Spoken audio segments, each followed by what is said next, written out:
most of you have made significant changes to our business model to deal with the challenges created by this pandemic.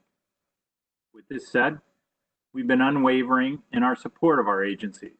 We've been pulling back on change management and system implementations where required, and accelerating our impact where desired by our agency partners.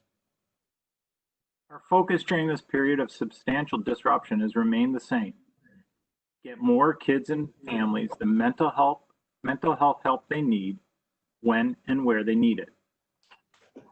Today, we are launching our virtual cafe, an opportunity to explore the two worlds we abut, the healthcare community and the kids' mental health in particular, where we deliver our consulting capabilities, and the finance and capital markets community who financially support our organization. We're absolutely delighted to host two leaders in these respective verticals. Maureen Brennan, Director of Mental Health and Addictions at IWK Healthcare Centre in Nova Scotia, trained as a social worker with 25 years in the mental health system, working in hospital and community settings. And David Rosenberg, who is the Chief Economist and Strategist of Rosenberg Research Associates, an economic consulting firm he established in January 2020. I'm going to ask them to provide a little more of their background prior to their talk. So just let me set the stage. Over the next 55 minutes, we will have David speak, focusing on the financial implications of COVID-19, and then transition to Maureen, who will also focus on the mental health care implications of the pandemic, following which I will host a Q&A with the panelists. I'll remind you after the presentations by Maureen and David how you can send questions to the panel. Of course, like all of our events, we'll aim to have you out of here on time at noon. Now, I would normally ask everyone to give David Rosenberg a warm welcome. I can certainly hear the clapping. And I'll turn the presentation over to David. David? All right. Well, thank you very much for the gracious introduction, and good morning, everyone. I'll just say at the outset, by way of further introduction, I invite you all to please go on the Rosenberg Research website, rosenbergresearch.com, and have a look at the research and strategy products and services that we're providing our subscribers right now. There's a wide array to choose from. Just to get into the thoughts that I want to portray today, I do usually not so much relish the applause, although it's always nice, but I almost always have slides to go along with my presentations. But there's really no sense sending out charts today that are probably going to be outdated next month, given how fluid everything is these days from a health, economic, and financial market standpoint. But that hasn't dissuaded me, at least, from having a theme, and it's titled The Great Repression. And the tagline is, business will not be as usual. And in the name of full disclosure, I have to say that the level of conviction I have in anyone's forecasts on the economy or on the markets right now, including my own, is several standard deviations below the norm. And I feel that I'm in pretty good company when you consider that 40% of the companies who reported their quarterly financial results so far have actually pulled their guidance, which is something we haven't seen happen since the Lehman Brothers collapse in 2008. Meanwhile, I have to say that watching the stock market today is like watching a clown blowing up a balloon, knowing the inevitable, though I have to say it is impressive to see the degree of confidence the equity markets have at the moment. Maybe they'll be right. You can't rule anything out. But the end to this recession, or what I call the Great Repression, is completely contingent on a medical breakthrough, either in the form of a vaccine against COVID or at the least some form of effective treatment. It's definitely not all about reopening the economy, because what is going to matter most is the demand. There is no renewed hiring cycle that brings the unemployment rate back down without demand. Demand is the key, and demand requires confidence. And as I said, confidence that the COVID has been fully beaten, not just partially beaten. Let's look at some of the survey data. As it stands, the U.S. Chamber of Commerce said that 25% of small businesses have already shut down. 40% have enough working capital on hand to last another 2 weeks, and that's it. The AARP reports that 53% of American households have no emergency savings at all. So I don't think they're heading into a cyclical spending spree anytime soon, even if they could. A Washington Post, University of Maryland poll shows that only 56% of consumers intend to shop at the supermarket, which I suppose is a continuously bullish data point for delivery services, but that's about it. Only 33% say they're comfortable entering a retail store. These data points are very similar in Canada. I saw a YouGov CBS poll that showed that 71% of households have actually zero intention of heading out to a restaurant or a bar, despite all these other feelings of being forlorn and claustrophobic. And 85% said they wouldn't get on an airplane even if they could.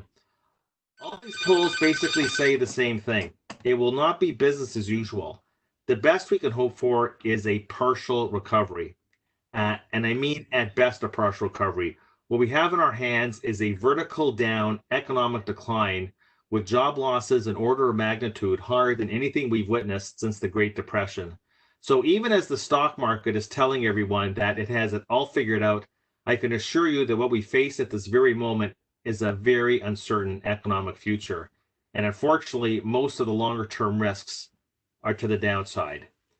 We are in a depression, not a recession, but a depression. And I think the dynamics of a depression are different than they are in a recession because depressions invoke a secular change in behavior. Classic business cycle recessions are forgotten about within a year after they end. At a minimum, depressions entail a prolonged period of weak economic growth, widespread excess capacity, and deflationary pressure and a wave of bankruptcies. And I think that's what's in store. So I hope for a post-lockdown bounce that ends the deepest part of this deep recession. The best case from there, I think, is a painfully slow, what I call grinded out recovery.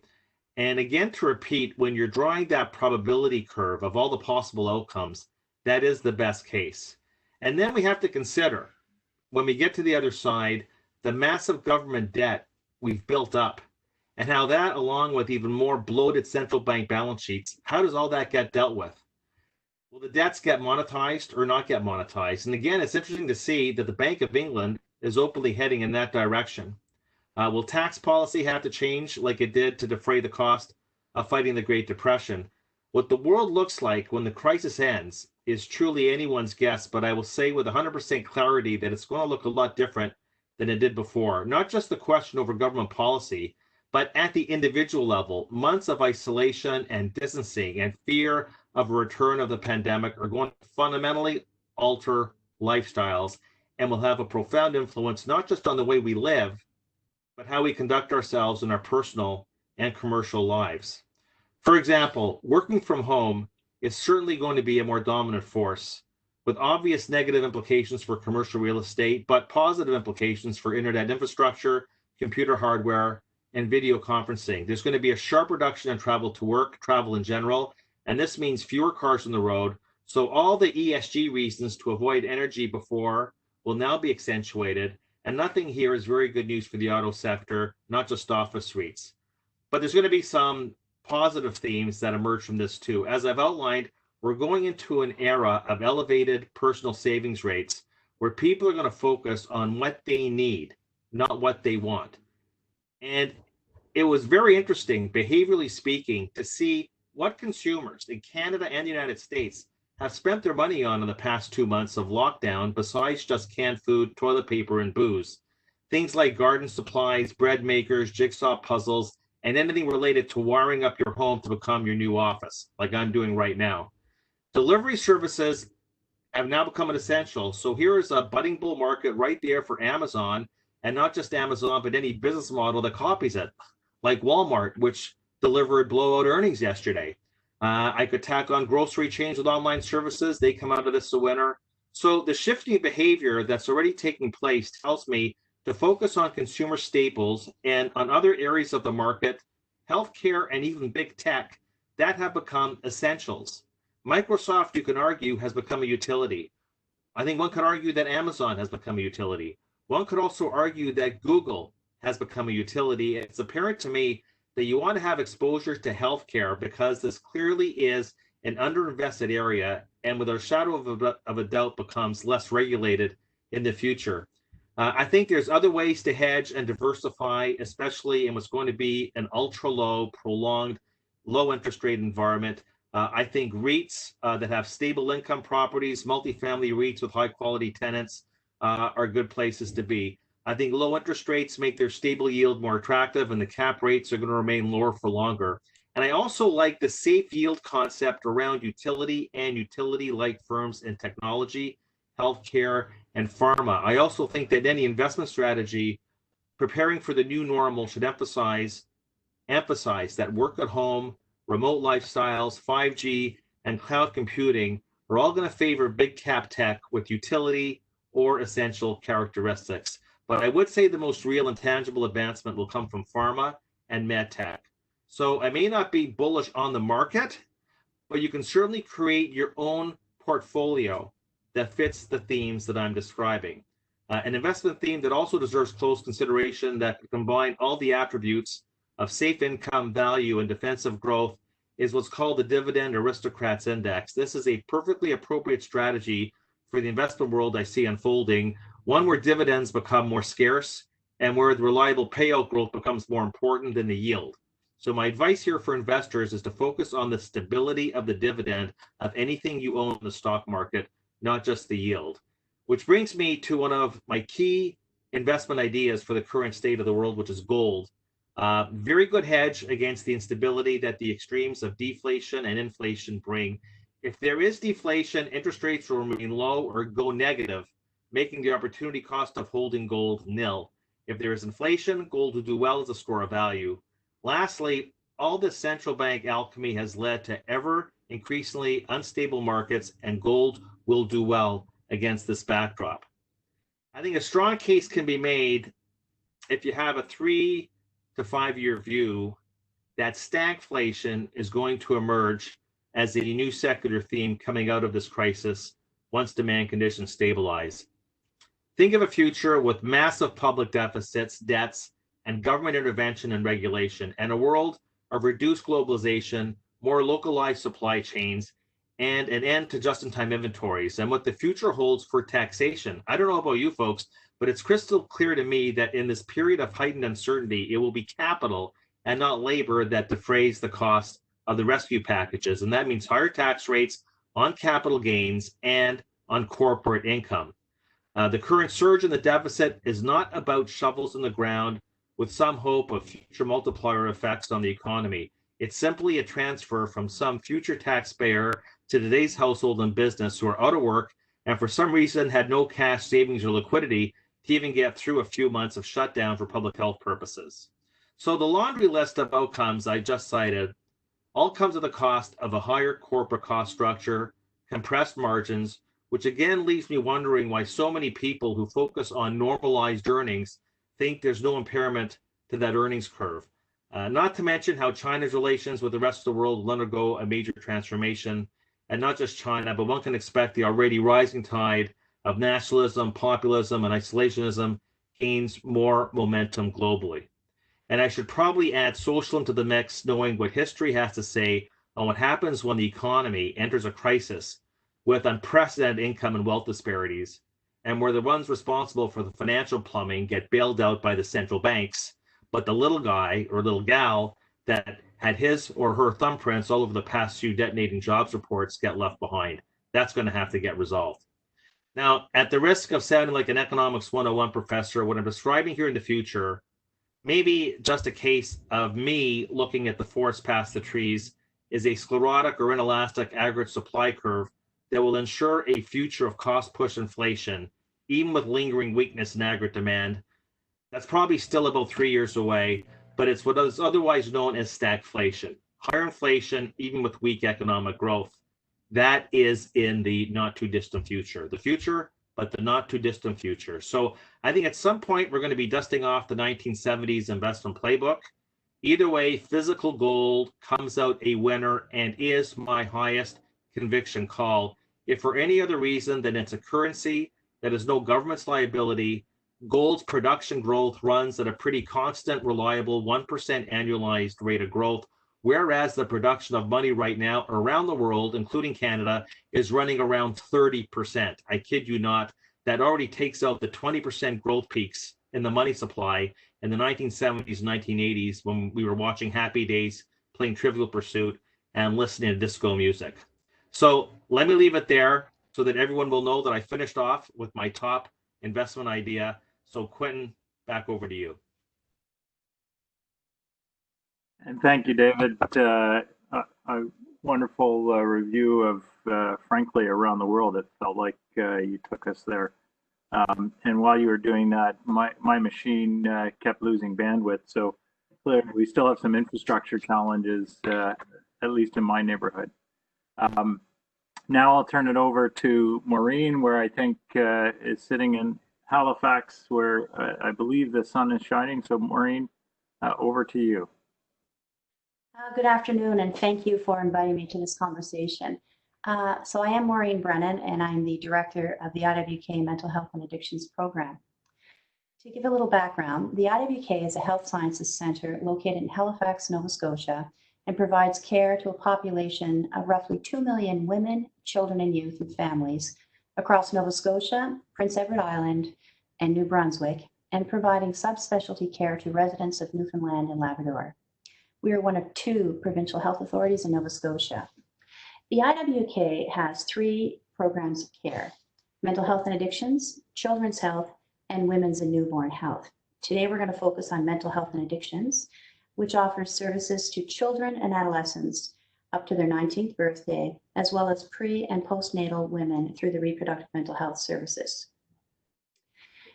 The IWK has a model of care called CAPA, which is Choice and Partnership Approach, which essentially means a model that provides the right service at the right time, delivered by the right person. Why is that important? It's because we can optimize how our services are provided by matching on the right level of service to the need that is presented through the door. The model consists of 5 tiers, and essentially all our services are organized around the 5-tier model of care, which is the Nova Scotia Child and Adolescent model right across both health authorities. So the tier 1 is essentially positive mental health across the lifespan, which is the general population, focusing on determinants of health. Tier 2 would be individuals and communities at risk for mental health disorders. We have multiple services that are offered within each tier. And so examples would be our central intake services, which is a central triage service that provides services within the IWK and out into the community. We have multiple partnerships with school mental health, as well as many community organizations, primary health care, and as I said, multiple organizations. Tier 3 is the formal entry point to the system of care in mental health and addictions, and essentially that's for moderate to severe mental health needs. That's an important distinction because we want people entering into a formal system when they need to, not before or too late. We have 5 very large clinics located right across the Halifax regional municipality, which offer individual, group, and family-based therapy. Tier 4 is a services that cannot be that are provided to populations that cannot be treated at a lower level of care due to clinical complexity or acuity. We have several services offered. We have forensic services, which are provincial services, and then offer 6 specialty ambulatory services, as well as provincial secure treatment unit for individuals who are involved with the criminal justice system. We also offer adolescent and children's intensive services, which have 5 intensive day treatment services, 2 provincial inpatient non-acute mental health and addiction units, as well as multiple intensive outreach teams. We have 9 specialty clinics led by psychiatry and mental health and addictions clinicians that provide special expertise to complex cases, as well as consultations across Nova Scotia and the Maritimes. And finally, Tier 5 would be for targeting services for unstable, unsafe, or those that are in a state of crisis due to a mental health and addiction issue. And services offered in that would be our emergency mental health and addictions, urgent care, acute inpatient services for the province. So overall, we have over 28 different services organized in a way that will optimize a well-coordinated system of care within our system and outside our care. We have over 430 full-time positions with 16 child and adolescent psychiatrists, and we operate in 9 different locations across the province. Why that is important is because the topic that brings us here today, and when I hear David speaking about business will not be as usual, you're absolutely right. The connection between COVID and the increasing demand on mental health services is questionable and concerning given the prolonged level of isolation that's happening in our system. We know within our mental health and addiction landscape, 1 in 5 children and youth have a current mental health problem that warrants intervention with mental health and addiction services. Less than a third of those access help. There are multiple barriers to accessing help, which includes stigma, long wait list, social determinants of health, family support, and mental illness awareness. These are important considerations, even more so now as we have more challenges as a result of COVID. Today, I'm going to talk about the impact that COVID-19 has on our children and youth, families, talk a little bit about what's going on with the data in Nova Scotia and what the IWK did to its clinical operations to respond, discuss the impact on staff, and the impact post-pandemic planning. All important considerations, certainly in light of what David was talking about with respect to the economy. So what impact is COVID-19 having on children, youth, and families? What happens is closure means a lack of access to the resources that children, youth, and adolescents have through their schools. Physical distancing means that many children and teens are missing out on regular activities that they participate in. This separation can lead to increased anxiety, feelings of isolation and unhappiness. It makes it even more important than ever for children and teens to stay connected to their social groups. We know that social routines and school routines are important coping mechanisms for young people with mental health issues. When schools are closed, they lose a bit of an anchor in their life and their symptoms could relapse. We also know that children with unique special needs, such as those, for example, with autism spectrum disorder, are at increased risk as their daily structure and routines are completely disrupted. Mental health exists on a continuum from mild to severe. The COVID-19 crisis has influenced where people are situated on the continuum, and many people who previously coped well are now less able to cope because of the multiple stressors generated by this pandemic. Those who have a mental health condition may experience a worsening of their condition and reduced functioning. The pandemic is also creating maladaptive coping of youth, leading to increases in substance misuse with alcohol, drugs, smoking, as well as an increase in online gambling. We also know that children are impacted by their family unit and the structures around them. So what is the impact of family? New research shows that over a quarter of households are facing increased tension of more than half of parents who are seeing a wide variety of behavioral changes, ranging from outbursts to depression and anxiety. The pandemic makes us feel confused, sad, uncertain, and anxious. Self-isolation makes us separate from some of the activities we used to do to help manage our feelings. COVID-19 will impact the mental health of people everywhere. Some young people who belong to certain groups, for example, youth from low-income families, Indigenous young people, and youth with illnesses are at increasing risk for being disproportionately affected by this pandemic. As the pandemic continues, it's important to support our children and adolescents facing bereavement and issues related to parental unemployment or loss of household income. Income insecurity cannot be underestimated on the function of family and the impact of children. Children are seeing the stress of parents with income insecurity and uncertain of our future economy. When we look at the Kids Help Phone data, they are seeing an unprecedented surge of young people feeling more stressed than usual. reaching out during this global pandemic. With information on mental health and COVID-19 scattered all over the internet, finding accurate information and appropriate resources can be completely difficult. As we look at the Nova Scotia data for crisis services as well as kids' help phone data, we see the demand for our services remains consistently high since COVID began. Now, what's interesting is that they're very much up in the demand for texting and telephone support, up by 63%. Within Nova Scotia, 81% felt that isolation and loneliness contributed to their distress. 53% had concerns related to school and work closures. 33% were concerned about someone they love contacting the virus. 43% were concerned about the livelihood of their family and concerned about future stability within their home. 56% cope with self-care through meditation and exercise, but are looking for other ways to help support their increasing worry.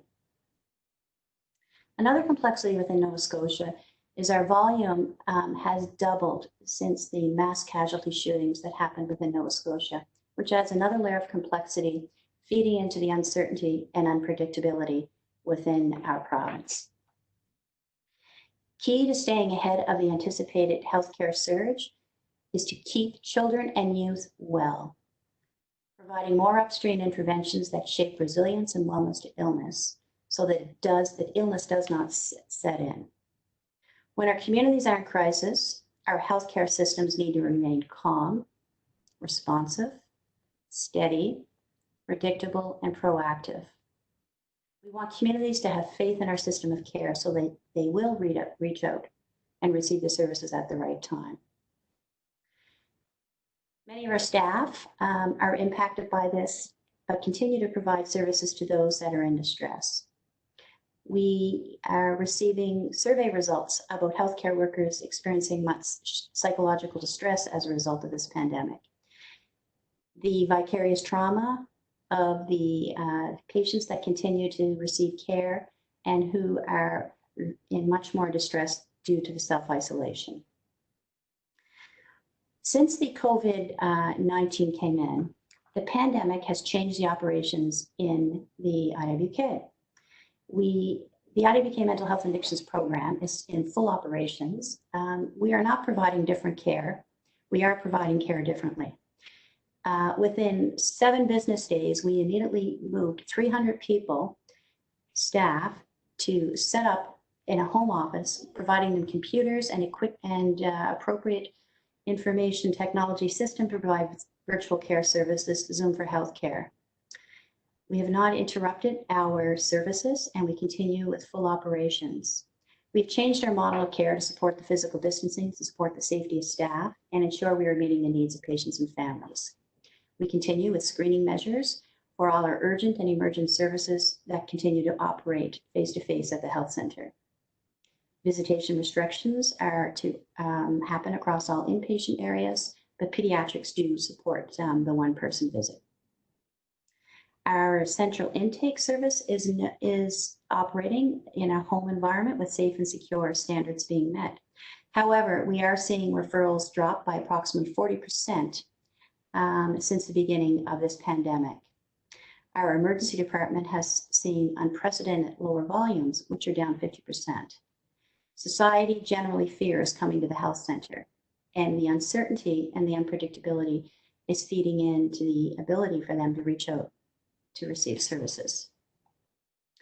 We're responding to engage and support our community, to provide responsive care to them. We are trying to respond to our staff, and we're also hearing concerns from our staff about the level of isolation and how that impacts them working from a new virtual platform at home, isolated from their team, and concerned about the impact that perhaps not having childcare and working in an environment that requires safe, secure care. The first few weeks, we hear more and more about that impact to staff, and it's essential that during these times that there's strong leadership with clear, honest, and open communication, which needs to offset fears and uncertainties. Multiple interventions have been provided for staff to engage and continue them to provide the services they need to in a flexible, responsive way. We've created multiple wellness hubs, peer support programs, and comfort stations to support staff during this time. The pandemic has changed our operations, and there are some opportunities within that. And as we look at the impact for this, some opportunities we see about ramping back up is that we recognize that there's going to be a 30% surge in our referral base. We recognize that for some children with depression, there'll be considerable difficulties adjusting back to normal life when school resumes. We know that virtual services are here to stay. We know that we can make advances in technology to revolutionize healthcare and influence the practice of healthcare professionals.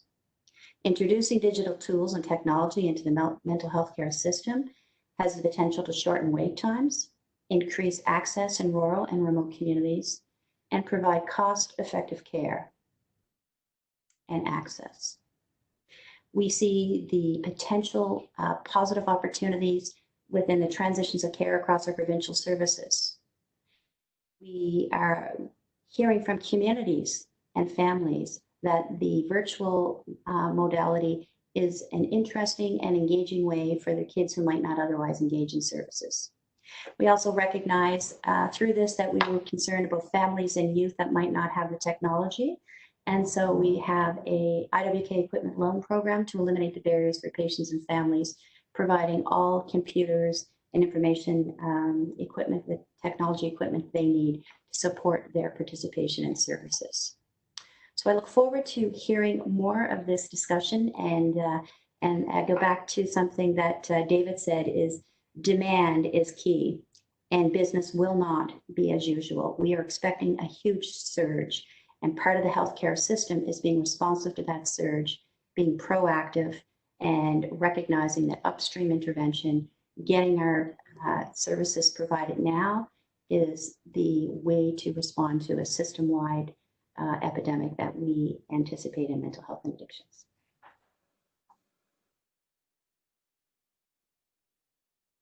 Thank you, Maureen.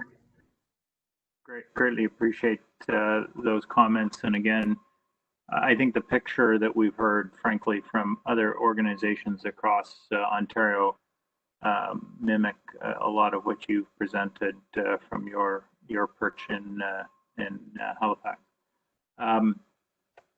So at this point, and greatly appreciate both of you locked down your presentations on time, which is wonderful. I'll ask that those in the audience who have any questions, you can certainly use the Q&A function that's, I believe it's on the right side of your screen. And from there, they will bounce into Rebecca, and she'll be able to curate them. And while you're doing that, I'm going to wade in with our two panelists here. There's an element, I think, at least from where I sit with the experience in COVID, that there's been panic and now hope. And I'd be interested to hear how the two of you see that playing out. Are we past the panic stage in both arenas, or is there perhaps more of that panic to come? And maybe this is more heavily weighted to David's perspective. And generally speaking, hope isn't a particularly good strategy. So do you see, and I think both of you, you're both engaged on data, both of you talked about it, do you see green shoots or data to support the hope at this point? David, I'll let you go first, and then Maureen can come in behind you. Well, you know, I said that in my remarks that we're going to get a recovery. I think you talked about the panic. I think that we are either about to get past, or maybe we're in the tail end of the eye of the storm. I mean, in the U.S., it looks like GDP in the second quarter is going to be down at least 40%, and that's as much true in Canada. I don't even know if we saw numbers that bad in the economy during the Great Depression in one quarter. So I think it's a no-brainer that the third quarter is going to see, if you want to call it a green shoot, you can call it a green shoot. I mean, we could have the economy go up 20% in the third quarter. It doesn't even offset half of the carnage in the second quarter. So to me, I don't know if it's the relevant question. Is there going to be some green shoots? The question is going to be, at what point do we recoup these massive losses of employment, output, and income? All the government does, look, the government does not create income. The government has to go out there and borrow the money or have the central bank print the money so that it can give a lifeline for businesses to stay alive and for households to at least have part of their lost income recouped. So, we talk about hope. We're talking about a pandemic. I mean, we've not seen this since 1918, 1919.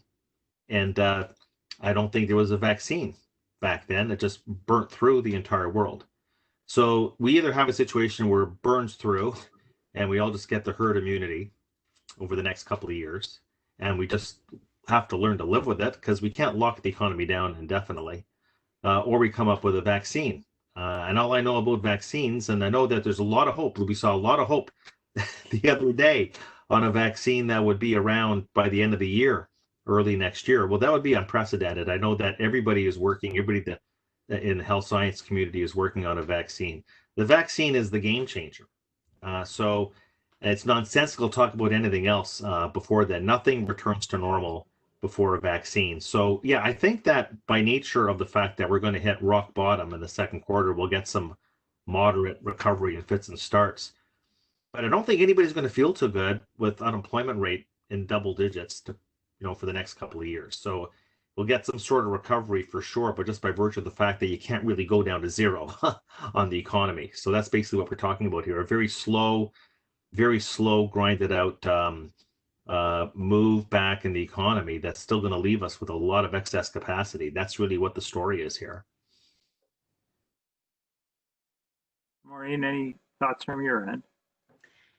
I think when you look at the idea of panic, the impact on our system with this whole pandemic is that people laid low, held back, and haven't engaged in services, which would be, as I said, down 40% than the normal trends. So we're anticipating that this is going to go on for the next 1.5 to 2 years. And the result of this panic or fear is going to, as I said, bring surges in our system. And in order for people to feel that they're safe and that they're hopeful, it relies upon trust and faith in our current systems and our services. And so building that into the next state, when I hear and think about the impact of this economy and the unemployment rate and the impact on families, the mental health of both adults, children, and families are highly, highly going to be exacerbated and require services. So thinking about reimagining innovative services that can be responsive but accessible and meeting the demand, because that will increase. So looking at opportunities for our government to better invest in services to meet that demand will be part of the equation to create a healthier community and workforce. So I think that does require a degree of hopefulness, but then also a responsiveness from government to create the systems to be responsive in a way that can create a healthier community. Maureen, and it's often been talked about the social determinants of health and how impactful they are on health generally, mental health in particular, and kids' mental health. So in this context that we're seeing a lot of delivery of capital to offset the losses that we're seeing in job losses and the like, do you get a sense within your communities that the government is positioning itself to adequately support and allow for the eventual coming out of this huge challenge in a way that will improve upon these social determinants, or are we at best kind of running in the same place? And then, David, to that point, I mean, we've flirted, if you will, with minimum guaranteed income levels given the number of programs. We actually in Ontario flirted for a bit and then canceled. I wonder whether you think governments have the capacity, in particular in this country, to go that direction, or do you think that would be a bit folly, and it's just kind of a sign of the current times, and that too will change? So maybe in that order. So we recognize that not all populations are created equal, and the social determinants of health does identify the disadvantages that happen to specific populations. Do I think that the government has it right? I don't think so. I think that there's far too many people in Nova Scotia living in poverty, and with the added layer of insecurity happening around us, that it creates an environment for even more harm for those that are more vulnerable, that don't have the resilience, the economic supports, the resources that are required to help them with basic income needs, basic needs, food insecurity, housing. You know, we talk about the impact of our homeless population. So that's still existing, and we've seen more of a restriction on those particular resources and services to support that population. So I think there needs to be more investment to make that level set, and that's going to take much more investment to those populations, and different depending on the sort of the challenges with specialized populations, as well as those that might be impacted by the economy. Thanks, Maureen. David? Right. Well, you asked a question about the universal basic income, and I think we're going to be. I think we're already heading in that direction. And if you're going to ask me, do I think that is going to be something we'll see, not just in Canada, but in the United States as well? I think there's a very good chance, especially if the Democrats win in November. And right now, the Senate looks like a toss-up, which is a really recent development in the polls. I think that we come out of this with a realization of the polarization in terms of wealth and inequality. I think we're seeing what's happening on the wide divide on what's happening on the employment side. It's really the low-end household has been absolutely creamed in this whole thing, in the service sector. And I think we have to come to some sort of realization that, you know, to preserve social stability, this is not a bad idea. I know people will raise their eyebrows about a universal basic income concept, but it's just a more efficient way of delivering an income flow to the lower end of the population. And so we can make it more efficient, because I don't think we'd be having welfare alongside that, or unemployment insurance along all that, or all the myriad of public sector programs to help out the lower end of the income strata. It would just be a more efficient way of doing what we should be doing all along in just one particular program. By the way, you know, when you think of one of the most hardened economic capitalists of all time, Milton Friedman, was full square behind the concept of a UBI. And I just think that it's almost sad that we have to have a crisis like this to really awaken the realization. You know, if you go back to 2011, when we had, what was it called? The anti-Wall Street crowd. I'm trying to remember the name of it. Do you remember what I'm talking about? And it sort of fizzled out after a while. Yeah, and so I just find it, I'm not going to say it's egregious, but it is interesting to me. And again, I'm a market economist, Bay Street, Wall Street, Bay Street, that, you know, you got the central bank backstopping,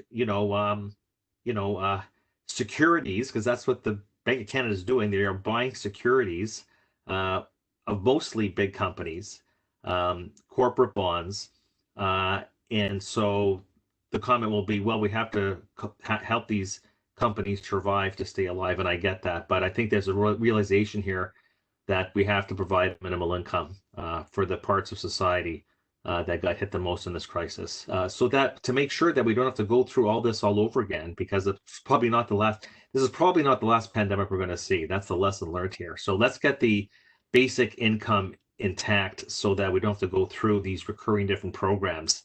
Like look how the government's had to scurry to come up with all these different programs. If you have a minimal income, we won't have to scramble as much as we did this time around on a public policy side. Excellent, thanks, David. It was Occupy Wall Street, I believe. Occupy Wall Street, that was it. I'll turn it over to Becky. I think we've got some questions from the audience. We absolutely do, and actually we received quite a few, so unfortunately we won't be able to get to everyone. But Maureen, I have a question directed to you. So Maureen, what do you believe is the #1 social detriment of health that is affecting children and families right now?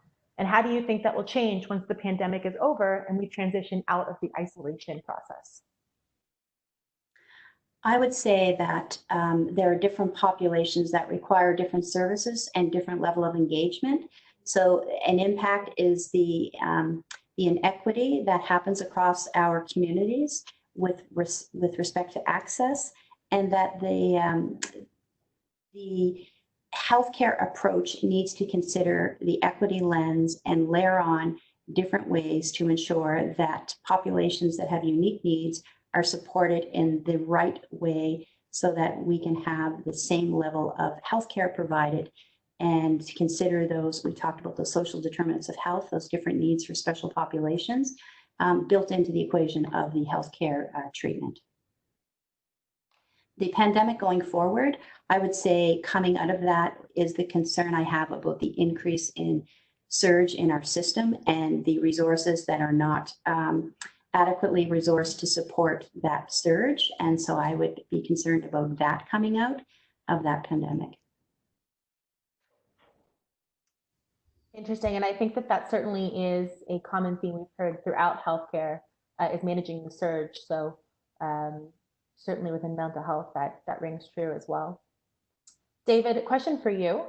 You spoke of utilities and consumption goods as high performers throughout the pandemic so far. Are there any industries in specific that we will either look at to help lead the recovery, or industries that will need to be jump-started? Well, look, the industries that need to be jump-started, let's start there, are the areas where demand is going to come back the least, if at all. So when you're talking about anything that has to do with crowds, if you're talking about sporting events, you're talking about events or conferences, you're talking about restaurants, you're talking about movie theaters, you're talking about air travel, that's not coming back before a vaccine, that much I can tell you, if they come back at all. So those are the areas I think that are most circumspect. I mentioned earlier that you want to focus on the things that we need, not the things that we want. Don't forget that what the government did here with their fiscal policy was give a lifeline. This is not a 1930s style of FDR New Deal stimulus where you put people to work. The governments pretty well around the world and in Canada and the United States told you to stay home, and you lost your income. And now you probably have lost your job. A lot of the job losses are going to be permanent. Not all of them, but a lot of them, enough of them to make a big difference for the economy. So when you have uncertainty over your job prospect and you have uncertainty over your income flow, you're going to be very choosy about how you're going to spend those dollars. So I'd be saying, once again, you're going to want to focus on essentials. And what I said before is that some companies that you never thought would be an essential became an essential. Delivery services became an essential. I mentioned before, anything to do with wiring your house. So I think technology, big cap tech comes out a winner here. Robotics, they come out a winner here. Anything to do with wiring up your home, that sort of technology, 5G, 3D printing, these are all areas that are going to be high growth. And as I said before, you want to have your toes in the best healthcare market out of all the stock markets, which is in the US. You want to have your toes in the US biotech pharma, because if you are hopeful, and Quentin said, well, hope isn't a great strategy. Well, maybe you can make hope part of your strategy. And if hope is part of your strategy, we're going to have a medical breakthrough at some point. So I think that you want to have your toes in biotech pharma, in medtech. I think that's to me is a no-brainer as far as how you want to situate your portfolio. Thank you for that. Along the similar vein, question for both of you. Maureen, maybe if you want to approach it first. So given that our habits have changed so much during this entire time, do you think some industries will go extinct or slowly decrease in presence, for example, shopping malls and movie theaters? And will organizations keep their adjusted operations, such as virtual performance, use of technology, as you mentioned, David, and things like that? Maureen, maybe you want to give that a chance first. Sure. Absolutely. I think the impact of this pandemic, habits have changed, and which will shape a new way forward. It'll shape opportunities for innovation. It's also going to force us to not only receive the services around us differently, because I think that there's been some new opportunities realized with the idea of online virtual engagement with both services and as well as organizations around us. For mental health and addictions, we anticipate that virtual services will be here to stay. We will embed those and transform our system of care so that we're making improvements with access to care, offering flexible options to families, looking at how we can provide specialized expertise across our rural remote communities in a way that virtual services can provide immediate consultation, avoiding families to travel 3 to 5 hours for those services that might not otherwise happen unless they did that. Transforming how communities work with one another across Nova Scotia and the Maritimes. So I think most definitely the opportunities around habits we'll see and realize opportunities in our system of care and how we can continue to transform services within mental health and addictions. My turn? Yes, David, your turn. Go ahead. Okay. Well, I think that if we were to get a vaccine, that is the ultimate game changer. And I think once we get a vaccine, under the assumption that we do get one, and when it happens, we're going to feel confident again. I'm not going to say things go 100% back to normal, because we're going to be left with these massive government debts. Someone's going to have to pay for them. We had these months of self-isolation, which provided anxiety, but at the same time, as I said before, one of the hottest selling items were bread makers. So, you know, people started realizing they've become more self-sufficient. There was a change, obviously, the work at home. That trend is not going to go away. So it's hard to know what it really means for commercial real estate in general. It's not good. But I'll just say this much. We get a vaccine. It's a big game changer. Nothing returns quite to normal, but we will return a lot to normal. And I want to make this point, and maybe once again, this is me trying to be hopeful. Maybe I want to have hope as a strategy. The last major pandemic was the 1918-1919 flu. And they never got a vaccine. It burned through the entire world. And what's interesting to me is that F. Scott Fitzgerald was actually quarantined in the south of France. The next thing you know, in 1925, he's writing The Great Gatsby. There's no mention of the Spanish flu in there. So, you know, it's hard to know like what's going to be 3, 4, 5 years. You know, there's going to be, someone's going to have to pay for what happened on the fiscal side. We'll have a debate as to what fiscal policy. We talked about the, you know, the UBI. There'll be other changes that'll take place, no doubt about it. But I'll say this much, and the stock market gave you a little hint of it 2 days ago. We get a vaccine, and a lot of the fear comes out of the system, and a lot of the confidence comes back into the system. So we might not return 100% to normal, but we'll return a lot towards normal. So the vaccine is really here the key. That's the game changer. Thanks, Dave. Thanks, David. And I've got one, and it's a very quick question to close it out for both of you. So I think Rahm Emanuel, the former mayor of Chicago, said, "Never let a good crisis go to waste." So for each of you, what one thing have you changed that you wouldn't have otherwise changed before the crisis that you think is actually putting you in good stead? So I'll let David, you can go first, and then Maureen. Well, you know, I'd say that now that I've sort of run out of all the Netflix series I want to watch, I'm going back to good old-fashioned reading. So I think maybe that's the one thing is maybe we should all do is maybe just pick up a book or two. Perfect. Yes, I picked up a little reading myself again, reminding that love of reading. I'm going to focus on something about this system because if we weren't pushed off the cliff, it would take our health system 7 years to do what we did in 7 days. So I see that as an amazing opportunity. And also that in a system that has been evolving year after year, there's a lot of practices and habits that are developed that aren't always readily understood or necessarily helpful. And so when we're sufficiently pushed in our place of comfort, we're forced to kind of reevaluate everything. So as a system of care, it neutralized all of us to consider things differently. And so we've realized new opportunities in that, which might not have happened had we not had this pandemic. Excellent. Thank you, Maureen. Greatly appreciated. David, you also appreciate both of you spending your hour with us today. And all of you in the audience, thank you for joining us for today's Capitalize for Kids Virtual Cafe. We will be continuing this series, so look in your emails for our next one, where we'll give you the devil of the detail. Of course, Capitalize for Kids has had, certainly on the revenue generating side, its own challenges. So if you love what you see and you'd like to support the great work we're doing within the kids mental health framework, feel free to go to capitalizeforkids.com and you'll see the donate now button.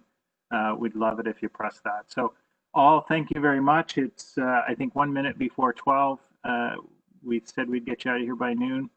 Thanks. Have a great day for what's left of it, and we'll see you soon. Take care. Thanks, Sam. Bye. Thanks.